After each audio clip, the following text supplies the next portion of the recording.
What is going on, everyone? Welcome back to another edition of the Truck Parking Clubhouse. I'm your host, Michael Lombard. Happy Monday. Hope everybody had a fantastic weekend, whether you're at home, over the road, wherever you might be. Hope you guys crushed it this weekend. We're back Monday at the Clubhouse. Did want to let you know that Taillights weekly newsletter just dropped at 7 p.m. today. So it is out. It is in your inbox now. Check it out. We have a survey going on in there that we would really love our trucker member feedback from, and there is a promo code you can get inside the Taillights newsletter if you go in and fill out that survey. So if you're using the Truck Parking Club app, definitely go on, check it out. There's some pretty interesting stuff, and we're actually going to touch on one of the topics from the Taillights newsletter today. Also, update currently up to 2,455 on the property count, adding them and stacking them along the way.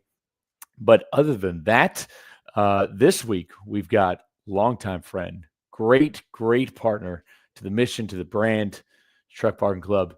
His name is actually, I don't know if I should use his name, but I'm going to use his name.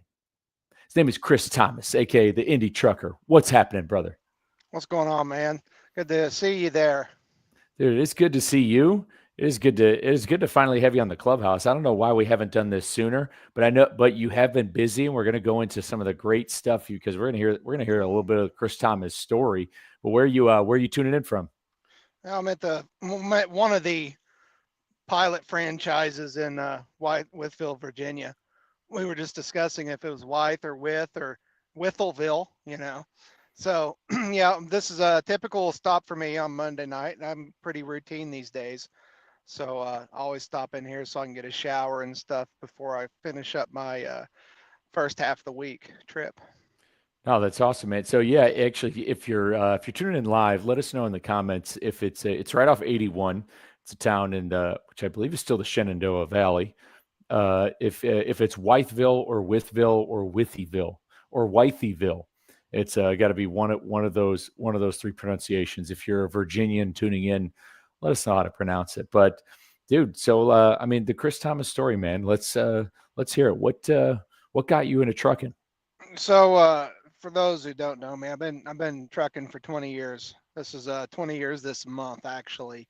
Actually, in 4 days from now was my 20th year of leaving, being a 911 dispatcher for Cincinnati Northern Kentucky Airport.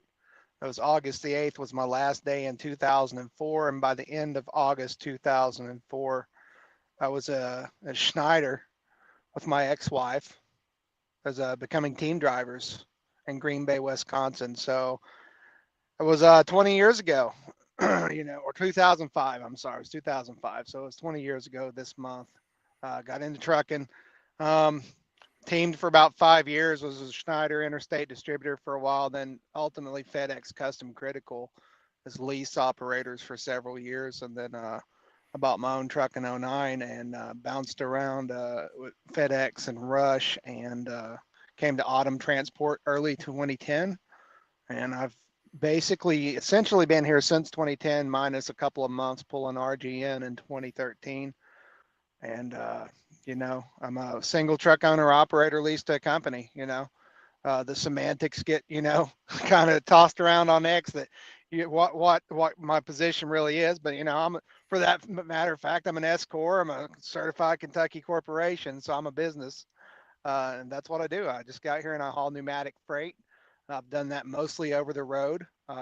Most of my career, Canada. I've been all 48 lower states, most of Canada, and now I just service a dedicated lane, one customer. Oh, that's awesome, man. Let's break that down real quick. I do gotta ask this though. So I mean, you went from 911 dispatcher to going to truck driving school. What was that thought process like? What truck pilled you into leave? I mean, because 911 dispatcher, it's a high demand job, a very necessary job. A tough one at that. But I'd say a lot of people from 911 dispatching, sometimes maybe they get into law enforcement or maybe they go become a nurse or into that field. Why the jump from 911 dispatch to trucking?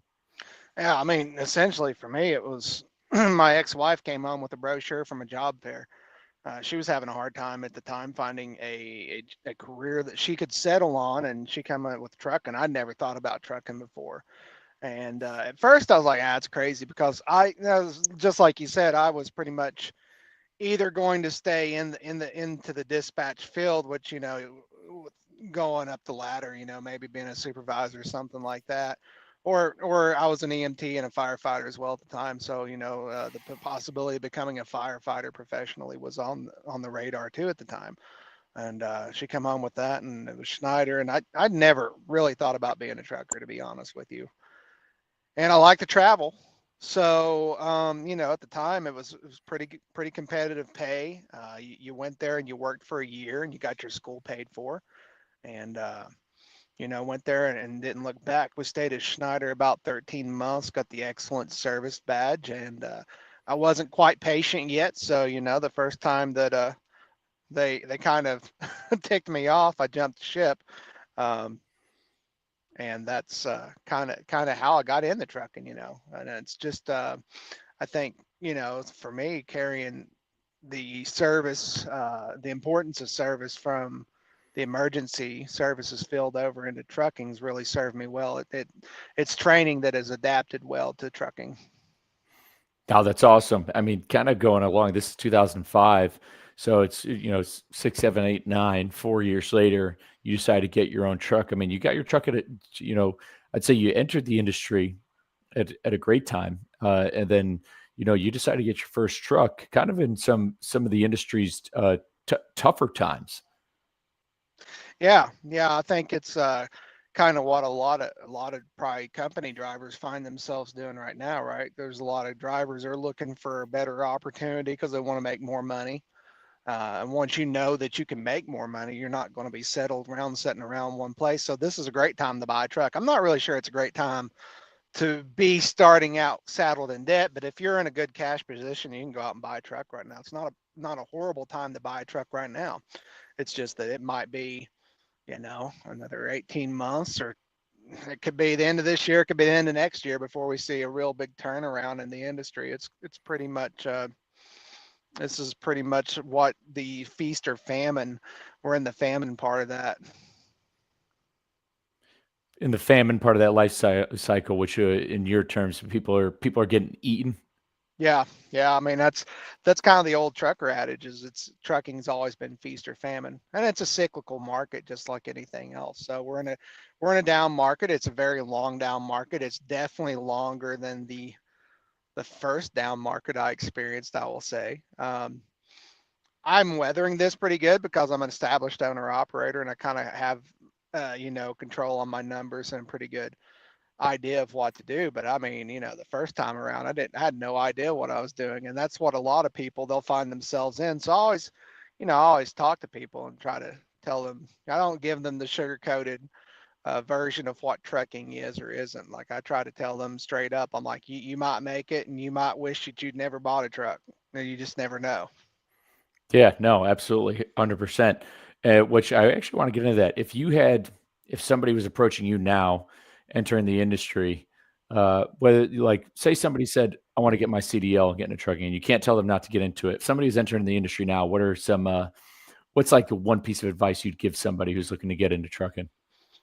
Have a lot of patience and stick with whatever company you go to. Try to do your research and find a good company right off the bat. And, you're going to find nuanced reactions in the industry. You're going to find opinions on every company out there. A lot of companies are good companies out there, though. I mean, even for that fact, Schneider's not a horrible company to work at. It's just that sometimes when you get so big, you're going to have bad parts within a in an ecosystem. So I think that's what happens to a lot of mega carriers. Why they get such a bad rap is they've got bad managers in certain sections, and that causes a lot of problem for them and for the drivers. Unfortunately, get caught into those cycles.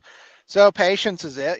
Sticking with a career, trying to stick with a job for a long time. Typically, if somebody's getting into the trucking industry, I tell them, it's going to suck for the first couple of years, but you just got to kind of stick it out. Go one place, stay 2 years, and keep your nose clean. Don't wreck. Do everything right, and then you pretty much can work anywhere you want. I mean, as long as you want to get out there and go. It's not a get rich quick scheme, but it's a good career. You can make a pretty good living at it. Oh, awesome. Well said. And now, kind of channeling right off that, if somebody was telling you that they, you just mentioned it, now's a good time to buy a truck. If somebody's telling you that they were looking to open up their own business, they were going to become an owner operator, what would be the Chris Thomas wisdom on kind of the route they should take?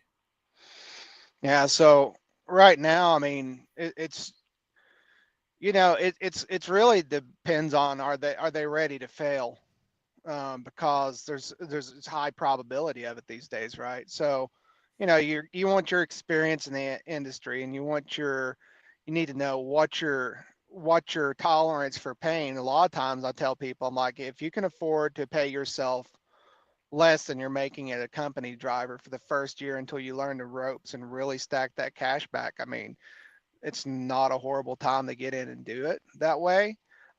What I find in my conversations with most people is they're making pretty good as a company driver, and they're expecting to get right into owning a truck and continuing that. And that actually takes some time if you're doing everything right. If you're not doing everything right, you're in a whole host of other issues like shorting yourself on maintenance preparation, tax preparation, all these different things that come into running a business. So, that's essentially it. Is owning a truck. I mean, even at just one truck, and whether you're leased on or a full authority owner operator, pulling freight from brokers or off of a load board shipper direct. I mean, you're a business at that point. So you have to accept the fact that some weeks you may not be able to make payroll.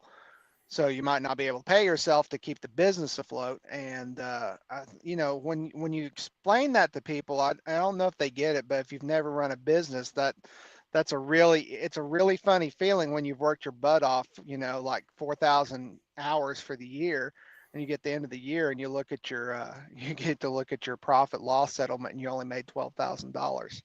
It's a funny feeling. Yeah, it's a funny feeling, but I'd say that that's the cost of going into business for yourself. Would you Yeah. agree?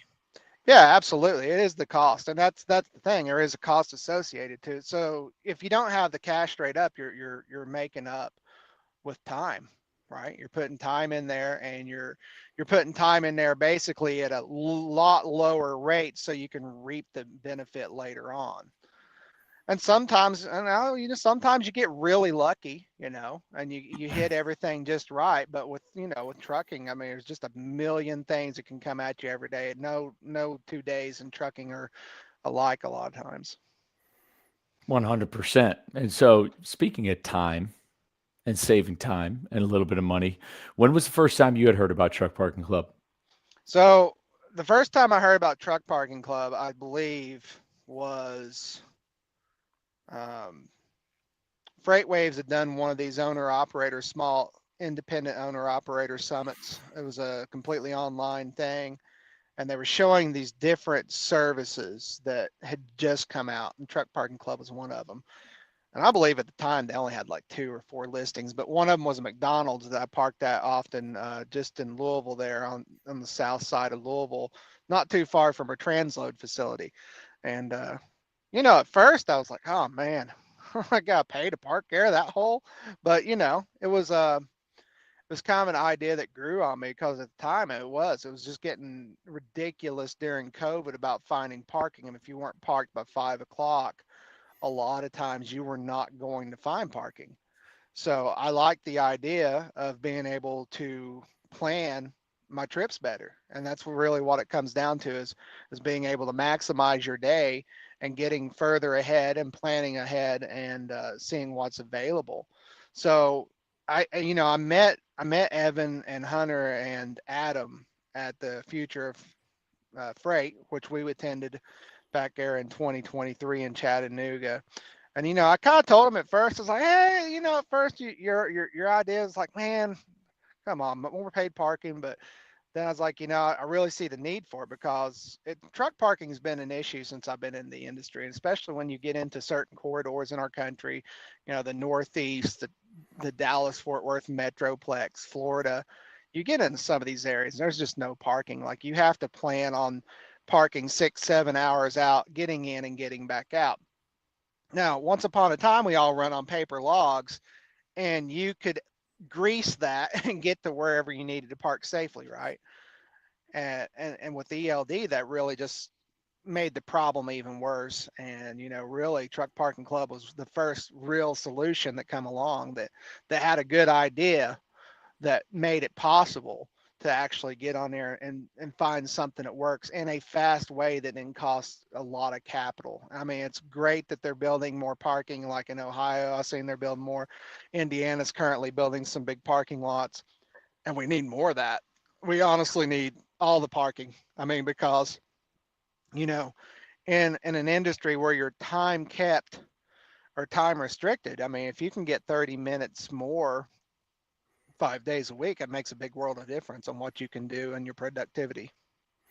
Yeah, I mean, I think it boils down to time, and I think and this is something that's come up in conversation a lot. A lot of times when you think about trucks and how they operate, we look at the cost per mile. Okay, everything always goes down to the cost per mile. Like if you want to be a successful owner operator, you need to know your cost per mile. That's how your truck runs profitable. But ever since the ELD, it's like the cost per mile is still just as important. You definitely need to know those metrics, but also what is it? What does that truck cost per hour? Yep. At the same time, like there's now a per hour basis that truck is going to be that truck's going to be utilized to where it's going to make more money, quote unquote, per mile. And you kind of need to know that time. And if anywhere from 30 to 120 minutes per day or every couple of days is dedicated towards finding parking. Sure, maybe the company driver being paid by the mile is like, especially if they're getting all miles paid, it may work for them. But from the carrier perspective, and we were just talking about this last week with Ilya about how larger carriers could be, when it comes to some of their expenses, like just for, Ilya was talking about a tire issue that he had, which ended up costing him $50 because he was very adamant to the tire technician, hey, like, because he didn't want to just spend 500 to get a new tire. But larger fleets, they may just get the tire because they don't have time, like, because the driver just wants to get back on the road as quick as they can. The company also wants the truck on the road as quick as they can. So they're not diagnosing maybe some of the maintenance issues as good as they used to. And so, swing that right back to what with how much time is being cost.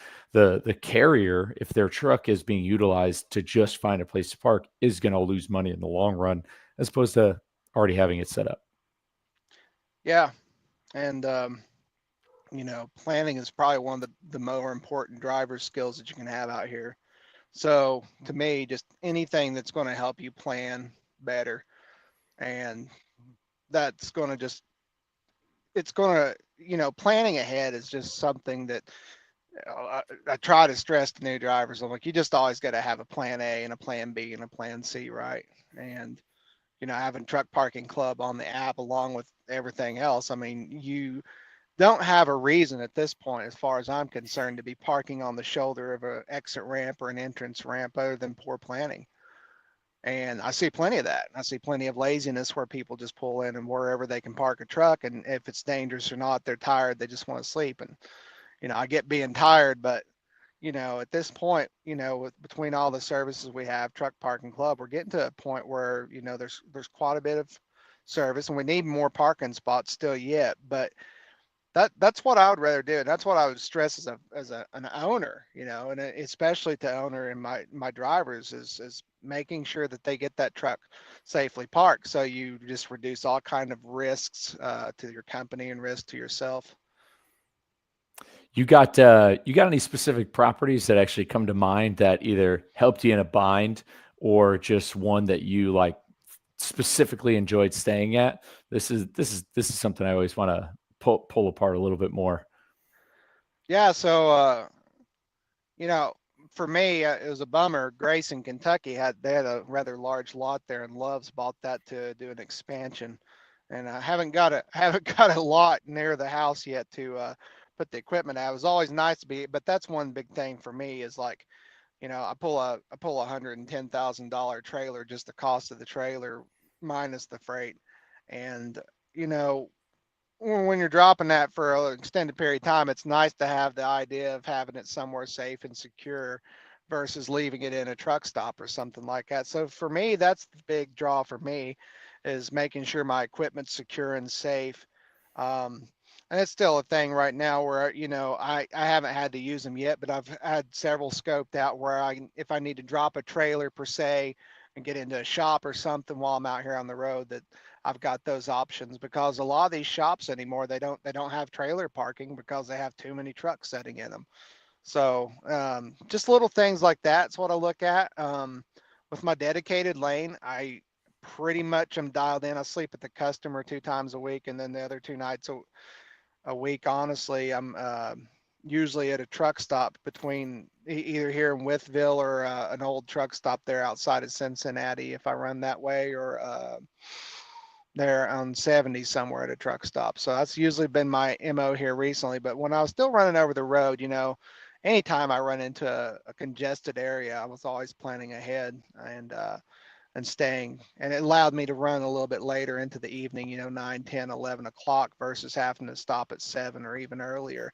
So that's definitely something for me, is when I was running over the road, was to look ahead. And that's what I like doing.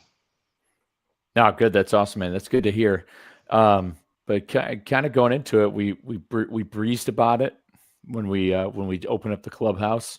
Again, talking about the Taillights newsletter, which, by the way, if you guys aren't subscribed, if you're tuning in, go to newsletter.truckparkingclub.com. Taillights comes out. It's driver-focused newsletter that comes out every Monday, 7 p.m. Central Time, which in there got a great health tip in there on why you should start your morning off with a lot of protein. It'll help you reduce some of your cravings while you're out there over the road. There's always a good health tip I throw in there, as well as some driver-focused stories, driver-focused content, in some of our posts. But this is big because last week talked about the America Drives Act, which I think is probably one of the most foolish names you can give a bill. This guy Vince Fong out of California. It's a bill that was introduced, and I got a lot of feedback from last week's newsletter. I got emails.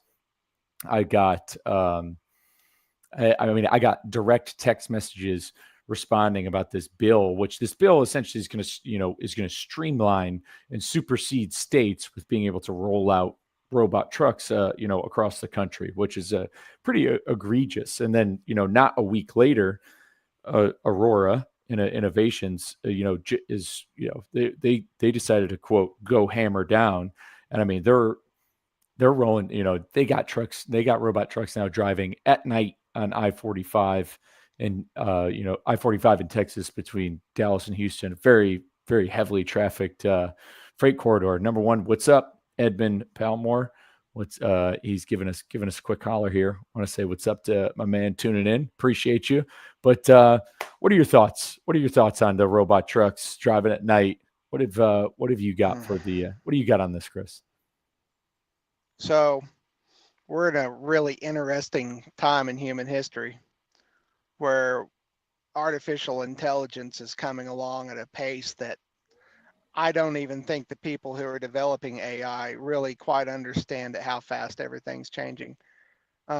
So I mean, I'm only 43, and I grew up with computers pretty early on. First kids on the internet, stuff like that. So just what I've seen in that so far in my lifetime was pretty revolutionary. Just the connectivity that everybody has and the access to information. And now you're taking AI, and it's no stretch of, I was just watching Eric Schmidt who was a former Google CEO, and I almost hauled a load from his house actually. I got shifted around, but I almost hauled a load for Eric Schmidt a long time ago. But anyway, um, it was really surprising to hear the progress that AI had made. I had really been kind of zoned out. And I don't think most people are aware at where we're at with AI. We got Chat GPT and we can make cute little fuzzy images, but we're 5 years from basically having what he called a savant, which is like AI that's just really smarter than any human in the subject field that's developed itself in, and maybe more. We may even have something called AGI, which is artificial and general intelligence, which apparently is the goal. So with these, and I've been to a few of these conferences. We've all been, a couple of us have been to these conferences where we've talked to like Torque and Kodiak, and then you got Aurora, and it's all a race. They're all racing to solve the truck driving thing, and AI is just going to be more and more pervasive over the next 5 years. We're going to see it everywhere and everything. And hopefully it's a good thing. Hopefully we get just to work alongside of it. But it's kind of, I would expect, when you're Aurora and you're offering the end user the ability to run a truck up and down the road without a driver behind the wheel, a single piece of equipment running what a team used to be able to run, which is, maybe 1,500, 1,600 miles a day. Um, that's a strong economic thing that you can't overlook. And if it works out, it's going to be a major disruptor within the industry. Now, what's the timeline on that? Don't know. I'd say a decade. They're going to roll out the equipment and everything, but I think it's coming. I don't think it's something I would stick my head in the sand over. Yeah, I mean, you definitely don't want to keep your head stuck in the head stuck in the sand. But I mean, oddly enough, PACCAR had wanted some sort of safety observer back in these trucks. That safety observer, by the way, doesn't need to have a CDL, which is what I find the most ironic. And apparently, it's not. Uh, I forget the verbiage I had used in the newsletter, but having this, safety, it doesn't have a safety cause why they need this like observer who's in the back while the driver doesn't go on. But I asked you just not too long ago advice you'd give a driver if they're or advice you'd give somebody if they were entering the industry. I mean, if you're somebody who's been driving for 5 years or less, like I said, you've been around. You've done this for 20 years. You've kind of built some connections through different businesses. You're coming up in kind of sort of the twilight, and maybe you can kind of look past this. There's another place to go, but for somebody who's only been driving for 5 years and they're kind of in the early cusp of their career, should people be worried? I think it's always prudent to have a backup plan, AI or not. Um, there's a million things that could happen. Maybe you have a loved one get sick, or so your circumstances change, the industry change, and then you're going to have to go back and you know do something else. So I think it's always prudent to have a backup plan. Um, but yeah, see, I was reading here one of the things here. Oh What's yeah, that? I was reading one of the comments here. So yeah, that's the changes of the industry, my friends. As it's coming, and change is always coming. Yeah, I mean, So I think if it's one thing about this conversation, to the comments on Facebook, is I don't see this. This definitely isn't any sort of promotion of the corporate world and anything. And if you go and read the newsletter, I don't.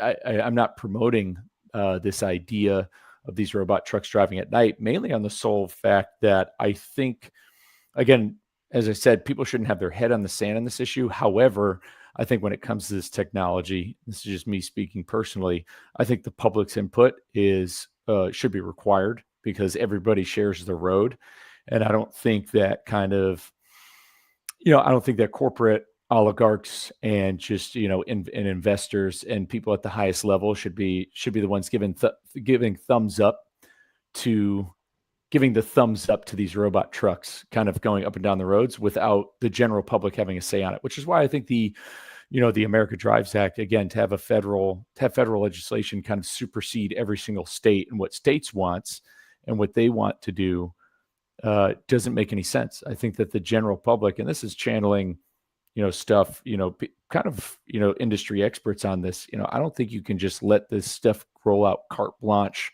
and really bring itself up. And definitely to give another great shout out to one of our commenters which if you go on Twitter, again, so for the Truck Parking Clubhouse, for those of you guys tuning in, this does go live on every platform, including YouTube and Twitter.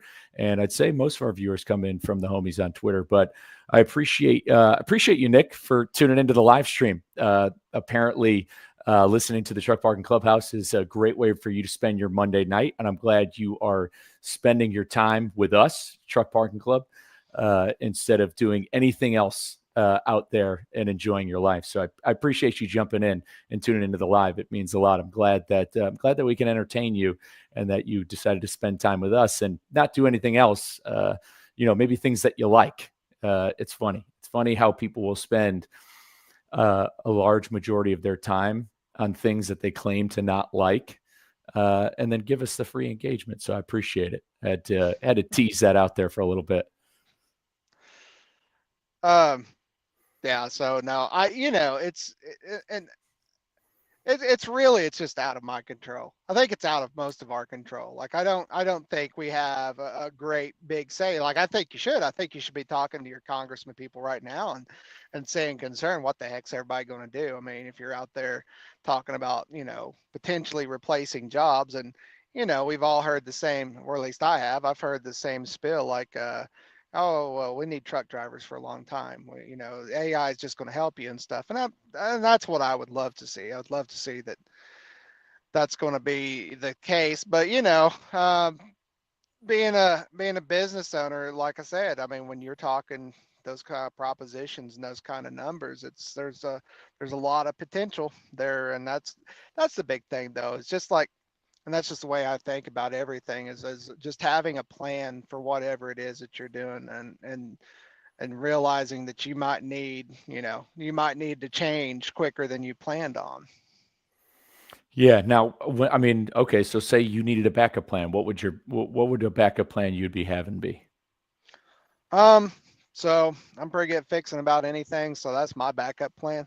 you know, uh, so I've run a business for going on 16 years now. I've been in business, so for me, I would just start up some other kind of business, and it'd be service oriented, because that's what I'd like to do, and that's where I go with.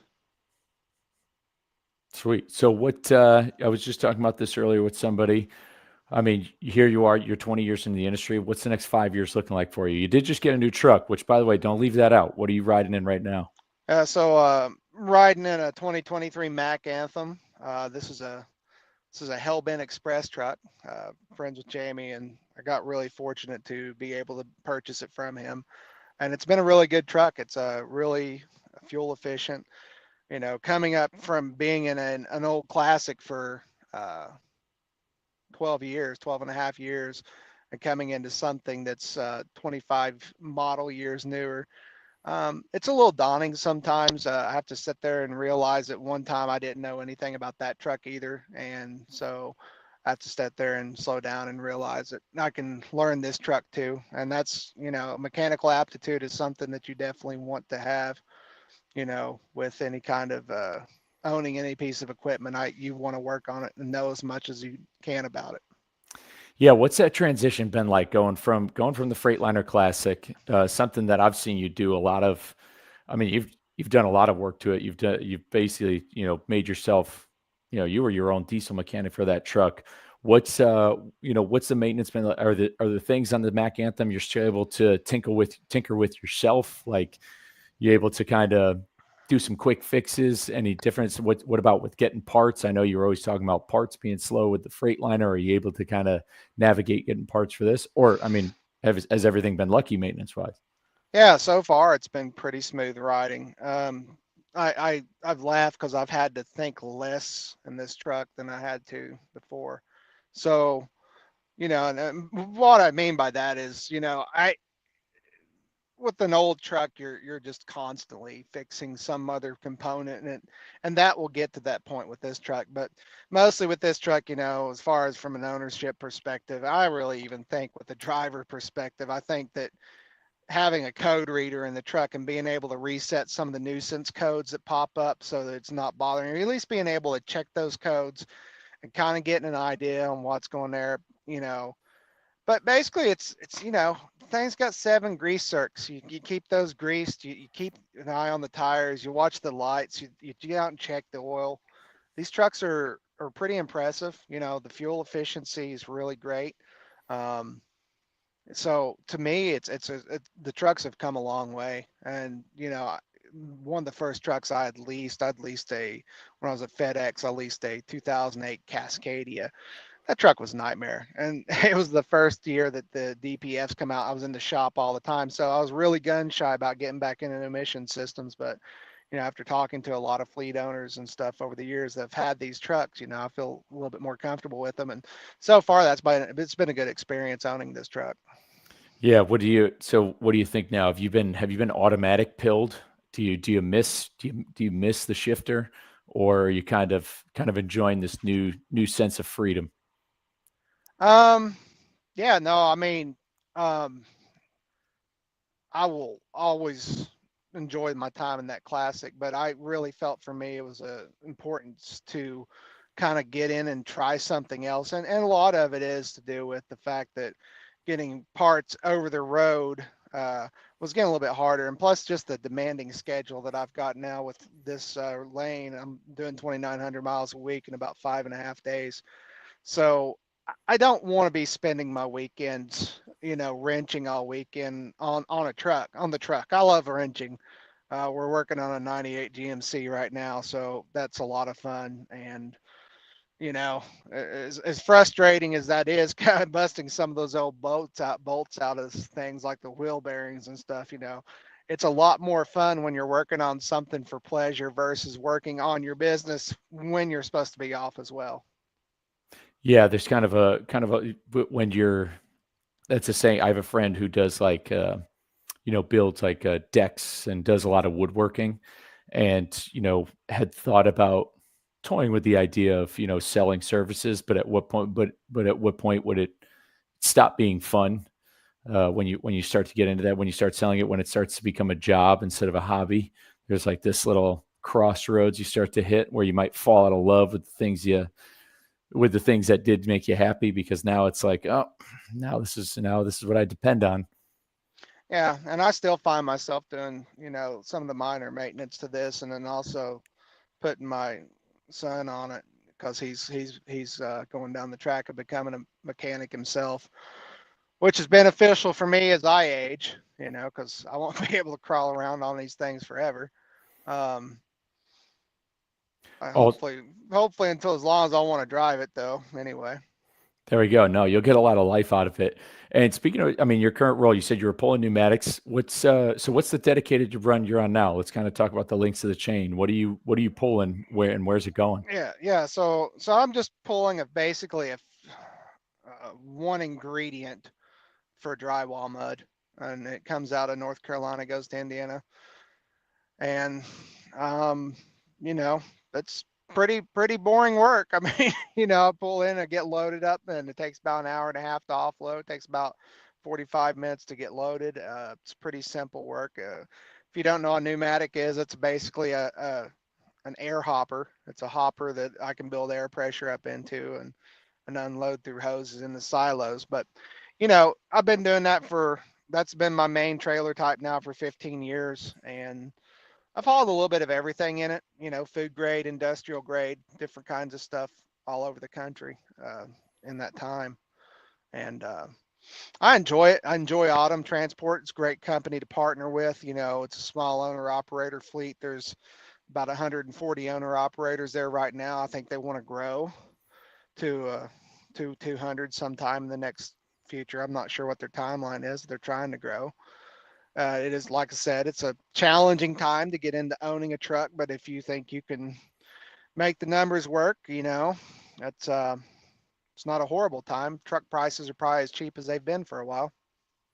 Yeah, I was going to say, feel free for a shameless plug for where you're at. I mean, you described trucking as feast or famine, and if we're in the famine stage, and you're somebody who owns an asset, specifically a tractor right now, you would say that coming over to Autumn Transport is a way to cash flow.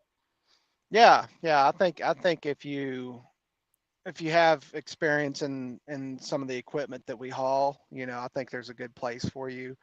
Um, it's just like I say, if you're not already owning a truck position, I kind of have a harder time just telling people that it's going to be, a great idea.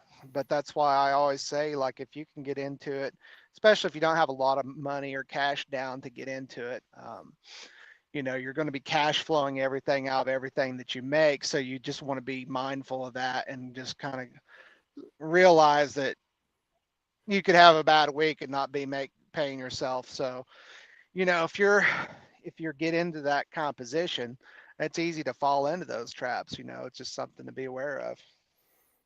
No, absolutely. That's good. Good luck, man. I mean, you're crushing it out there with all the good work you're doing, especially with pneumatics, staying alive in a tough time, and being a real positive force for I think a lot of drivers out there. Before we sign off, because I want to let you get to the rest of your night. I know you got some trucking ahead of you tomorrow. You got any parting words, any final thoughts, any Chris Thomas trucker wisdom to let the people know? Give them one final thought. I despite all this talk about AI and everything's coming down the road, it's just the future, and it's probably not all that bad. Not as bad as it sounds. Who knows? Maybe we'll have more time to go exercise and stuff in the future. Yeah, there you go. You're trying to make me appeal to Get this technology. get a segue there over the fitness.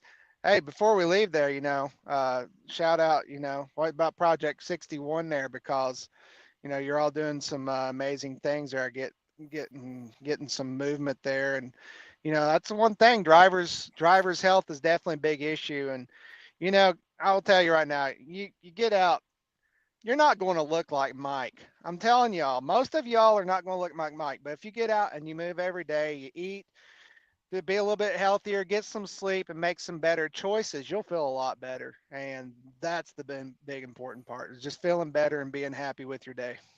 Well, hey, I mean, I don't look all that great, but there's some guys I've been connecting with. There's a great dude on Instagram who I'll tell you. I mean, he's looking freaking shredded. He's pretty diced up.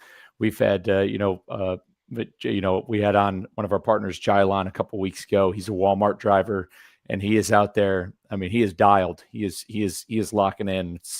He's chiseling himself up. So there's nothing out of the realm of possibility. But yeah, I'd be remiss to not announce that, especially a day like today. And we've got a lot of people jumping in from Twitter here who I just got to let know. If for anybody who doesn't know, the nonprofit I partner with and raise money for, Project 61, very dedicated to driver health and fitness, and changing the culture of driver health and fitness in the industry through awareness, and then in providing resources. And one of those resources became real as they acquired a company called Offshift, which is a health coaching company specifically for drivers and motor carriers. And so now this is going to be an absolute free resource, and the first of its kind to ever be offered for free across the industry. And so if you go to project-61.org, you can check that out. It's an organization that if you are in this industry, we definitely need you a part of. It's huge stuff. We're doing some great things there. So if you got a moment to go and sign our driver health pledge and check that stuff out, that's there's a lot of great stuff. A lot of great stuff moving with that, and we hope to do some more in the future.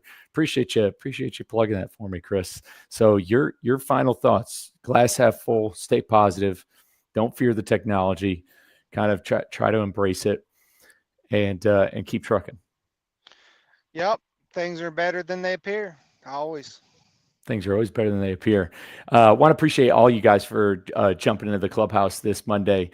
Again, I just want to reiterate, our mission, Truck Parking Club's mission, is to help truck drivers save time and fuel by efficiently finding and reserving truck parking all across the United States.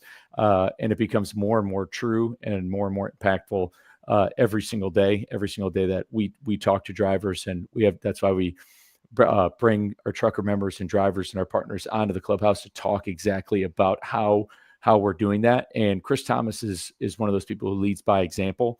And if you couldn't tell by listening to him for the past 45 minutes, this is a gentleman who wants to leave this industry better than he found it. And so if you need some parking tonight, this weekend, whenever you need it, again, his promo code's at the bottom of the screen, Indy20.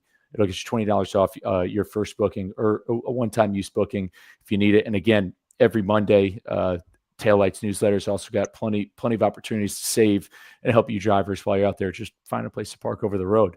But with that, we'll see you guys next week back at it, 7:30 p.m. Central Time for the next Clubhouse. But other than that, stay safe, hammer down.